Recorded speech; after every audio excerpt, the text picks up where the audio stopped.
Good morning, everyone. It's a beautiful day in Western North Carolina, and my name is Cindy, and I am going to talk with you just a little bit about transformation. It appears to me that we are all in a transformation process, or that life is calling us all into a transformation process. Because what is transformation? Transformation is going from one state of being into another state of being. And we're all being called to grow and to come into the fullness of who we are. I have an associate who shares a story about as he was coming up through the ranks of nursing and administration and nursing for his profession, he was asked by one of his mentors, when are you going to fully occupy the space that you take up?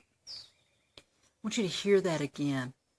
When are you, and I have to ask myself, when am I going to fully occupy the space that we take up? We're all taking up space here on earth. We're all taking up the air that we're breathing. We're all taking up ground that we're walking on. But so many of the times we are distracted and we're not fully present. We're worried about tomorrow. We're fretting about the past. We've got our regrets. We've got our wishes. We've got our should have been this way, should have been that way. This isn't right, that isn't right, or fears for tomorrows.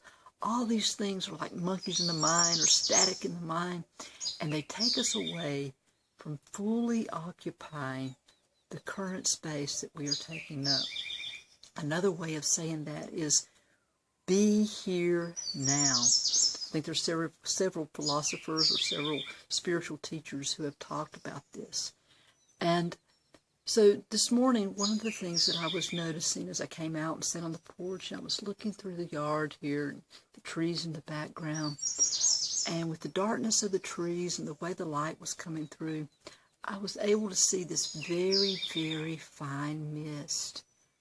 I mean, I probably wouldn't, if I had walked out in it, I probably would not have felt it even. And yet as I sat here, I could see it all across the yard here. This reminded me of how so often we may not even perceive the shifts that are taking place as we do the work that we're called to do, the work of being present, the work of being here now. Another friend of mine, Ann Holtz, I recall one time she shared with me how I believe it was her uncle, who told her when she was really frantic about work and different things, he sat her down and he said, Ann, you only have to do the next thing. You don't have to fret about what about this and how am I going to get this done and how's this going to happen. All that. No. We only have to do the next thing.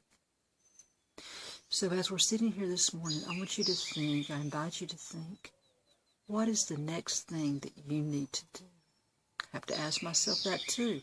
I'm setting up a business. One thing about in the book, The Science of Getting Rich by Wallace D. Wattles, it says, we have to prepare ourselves to receive.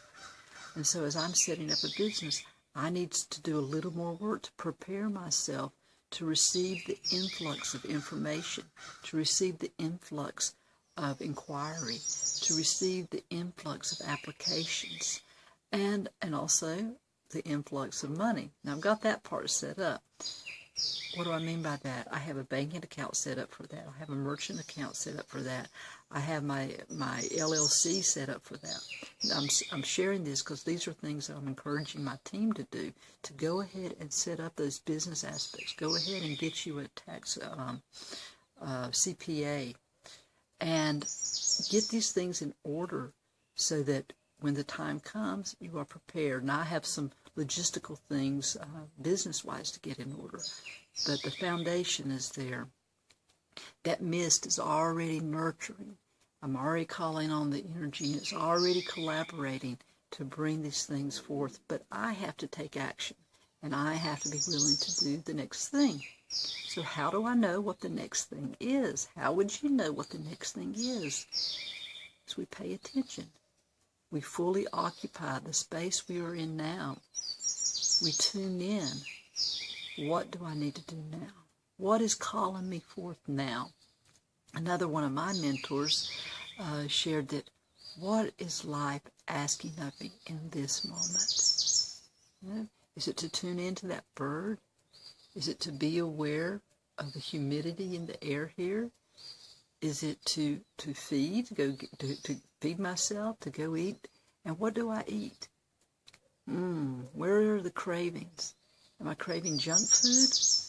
Am I craving something nutritious? I have to listen to my body. And there's nothing wrong with a little junk food here and there. Some may disagree. Maybe there is something wrong with it, but all things in moderation. But I have to pay attention. Well, I hope this has been thought-provoking for you and encouraging for you. I hope you enjoy the nature here. Perhaps I can show you just a little bit more. And wish you a beautiful day as I go about my beautiful day. Okay. Blessings to you.